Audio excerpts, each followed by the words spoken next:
Mazda has spent the last few years quietly trying to become a premium brand, and the CX-80 is the clearest statement of that ambition yet. This is the company's flagship, a large three-row SUV built to carry 7 people and to go head-to-head with cars that cost a great deal more. It sits at the very top of the Mazda range in Europe, and the pitch is simple but bold.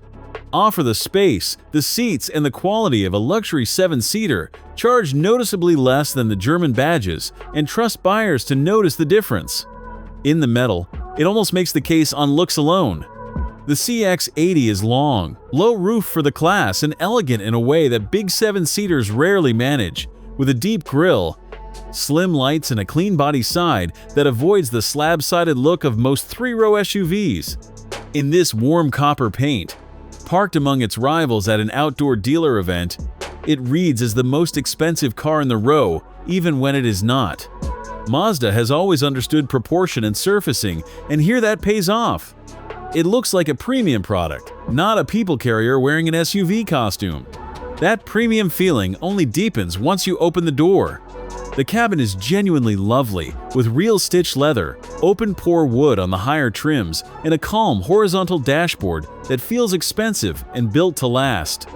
Crucially, Mazda has resisted the trend of burying everything in a screen, so you still get proper physical dials for the climate and a rotary controller for the main display, which is far easier to use on the move. It is beautifully made, the kind of interior where everything moves with a quiet precision. Sit in the front of a CX-80 and the price suddenly makes a lot of sense, because this feels like a cabin from a class above and well beyond the badge on the nose. Practicality backs up the promise. This is a true 7-seater, with a 2-3-2 layout as standard, and unlike many rivals, the third row is genuinely usable rather than a token gesture, with enough room for adults on shorter trips and proper comfort for children. You can also option it as a 6-seater with captain's chairs and a walk-through to the back. Behind all 3 rows, there is 258 liters of boot space, which grows to 687 liters with the third row folded and over 1,200 with the middle row down too. As a tool for actually moving a family and their gear, it works. Where it gets interesting is under the hood, because Mazda gives you 2 very different choices.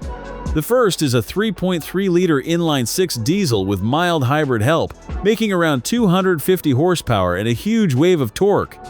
It is smooth, quiet, and effortless over long distances, in a way almost nothing else at this price offers. The second is a 2.5-liter plug-in hybrid with a combined 327 horsepower, and this is where the honest catch lives. Its electric range is only around 38 miles, which is modest for a big plug-in hybrid in 2026, and the way it switches between petrol and battery power can feel a little clunky under load.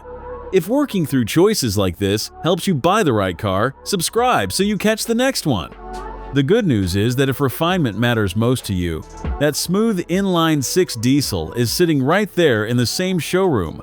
That is the CX 80 inches full. It is not quite as polished as a Land Rover, and the plug-in hybrid does not travel as far on electricity as some rivals.